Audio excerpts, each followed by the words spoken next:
Ga, ka, ga. Ga, ka, ga. Ga, ka, ga. Here we have some very ancient sounds. And I'm using characters from Devanagari, the writing system for various Indian languages such as Sanskrit. Now, I'm taking a look at this ancient language, Proto-Indo-European, and it didn't have a written language, but I'm using Devanagari as a way to talk about these ancient phonemes. The phonemes of Proto-Indo-European, language that existed 8,000 years ago. And from this ancient language we have things like Sanskrit, we have things like Latin, and we have English, and we have Greek, and we have many other languages, the Slavic languages. Now we're going to be talking about English and Latin mostly in this video. Now Latin did not have the aspirated, unvoiced stops by the classical period. Latin did have these dental stops, these bilabial stops. Now English has this plosive aspiration, which we're going to talk about. We're going to talk about how to get it out of your Latin or your Sanskrit or whatever else, your Spanish. Mostly we're talking about Latin right now in this video for my Latin students. So you have languages like the Indian languages keeping a lot of these ancient phonemes where you have these orders of characters where you go ga, ka, ga, and you have a lot of these aspirations still existing, like ancient Greek had these aspirations still existing.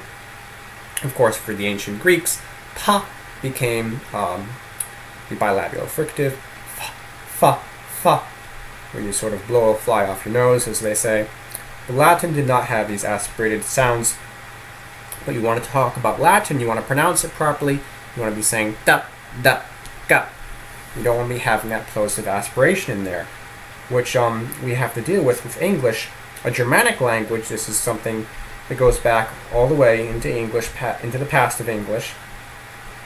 So here we're going to talk a bit about English plosive aspiration. You have this in all stops except when certain things, phonemes following, will sort of kill it. But we can talk about things like ta, da, ka, ta. You have this sort of plosive aspiration going on. Now, to dissect these sounds, let's take one and exaggerate it a bit. Let's take the name Paul, and we're going to try and exaggerate it a bit to try and dissect that plosive aspiration. Now, some people do exaggerate it this much when they pronounce Paul. This exaggeration makes it come out like Paul, Paul, Paul.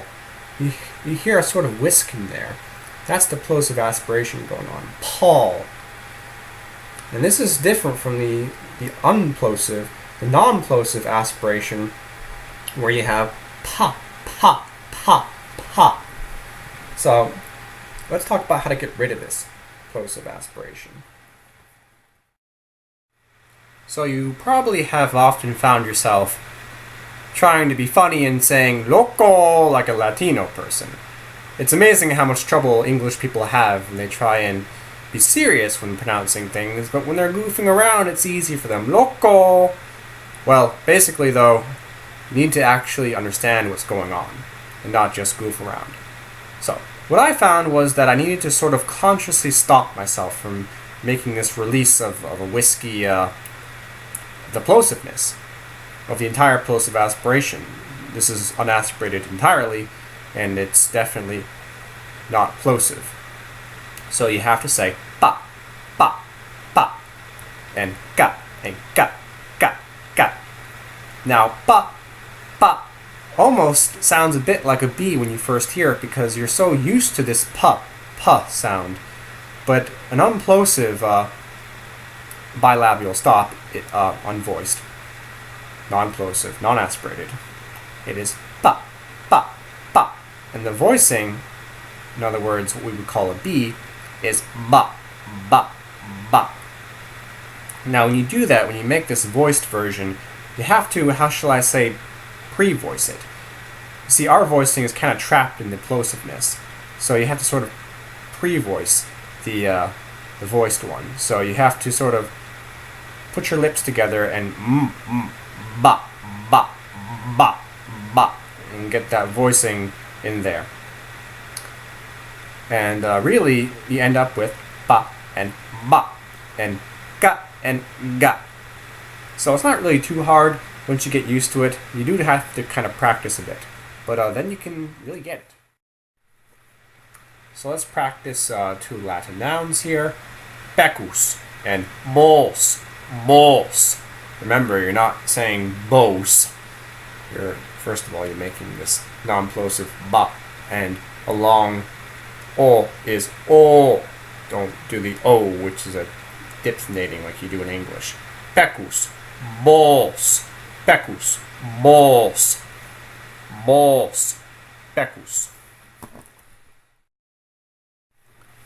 So let's talk a bit about English t and d.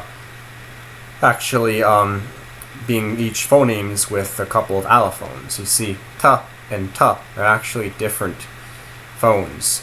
And when they're different phones, part of the same phoneme, they're called allophones. So you're looking at different phones that are actually part of the same phoneme. So let's talk about this for a bit. Same phoneme for the language in question, that is. A dental stop, unvoiced, is t, and a voiced is d. But in English, we have these what we call t's and d's. Now, a t is different from a t, even though it may sound pretty much the same to you. You see, t is not dental, but a t is. A t is dental, but a t isn't. This is why a person from India pronounces a word like talk as talk, talk, because they have a separate phoneme for the dental t, and they have another phoneme, and they're not part of the same phonemes. They are different phonemes. And they equate the non-dental allophone of our dental t with their sound t. So that's why they may sound a little funny to you. So when I pronounce Latin, I always have my tongue touching my teeth. In other words, have a dental stop. Dum, dum, dunctus. And the same is true for my voiced. Ducere, dum, ducere, dum. Now, if you have watched my Latin pronunciation series, and having you now watched this video here, you should be able to understand and dissect the phonetics of Latin pretty well. So let's take a look at the stops in the beginning of Medea. Di coniugales tuque geniales tori lucina custos quaquere domituram freta tiffin noam frenare doquisti ratem.